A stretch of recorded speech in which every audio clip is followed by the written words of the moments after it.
Hey guys, Saga here, and today, when I was reviewing my individual win rates with characters, I came across an interesting discovery that my Widowmaker is at 67% win.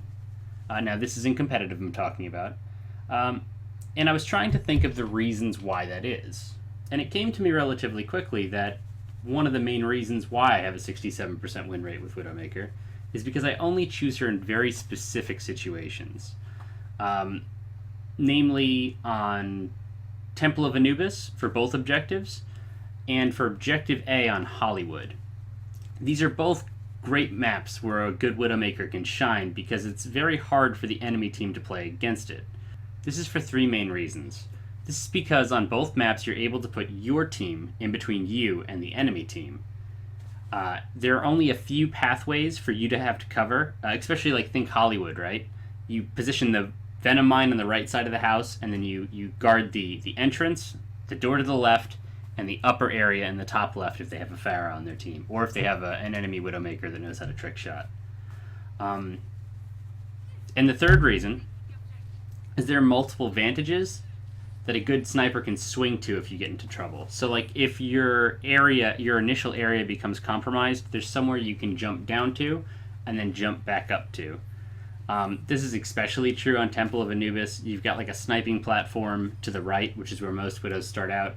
And then on the left-hand side, if your area becomes compromised, you can jump over there. There's a health pack over there. You need to reposition your Widow Mine when you do that, your Venom Mine when you do that. But then after that, you've got a really good perspective on the right side. So if they're breaking through the right side, you can set up on the left. If that gets too hot for you, you can switch to the right. It's nice to be able to go in between these 2 points. With that said, this is around level 57 in competitive right now, and my Widow is relatively decent. I've got over 50% accuracy. On some maps, like Hollywood, I tend to average around 60%. But like, I'm not the best Widow in the world. It's because I'm choosing a character for a specific situation that the win rate spikes so high. When you start using characters in situations that are less optimal for them, you're obviously going to see it dip down lower.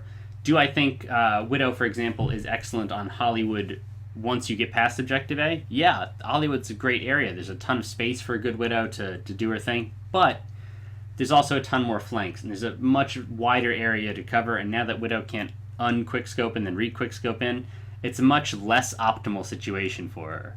So like if you play her on Objective A there, it's going to be much easier for you to succeed, for you to get that high win rate. While we're on the topic of excellent situations to play Widowmaker, I would also recommend Hanamura Objective B, because it's like a square box where she has different overhead vantages that you can jump off to and then swing to the other side.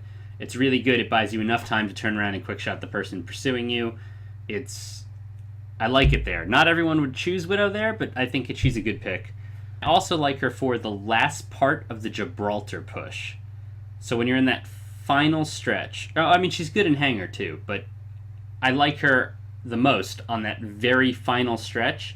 Once they make it around that corner with the payload, if you're on attack, you position on the upper right side and you've got an excellent view and a very long sight line. And if you're on defense, you position her on the exact opposite side, and you can move up to either the bridge position or the position that's on the opposite side of that, depending on how far back you're able to push the payload. If you guys learned something and you like my content, please subscribe.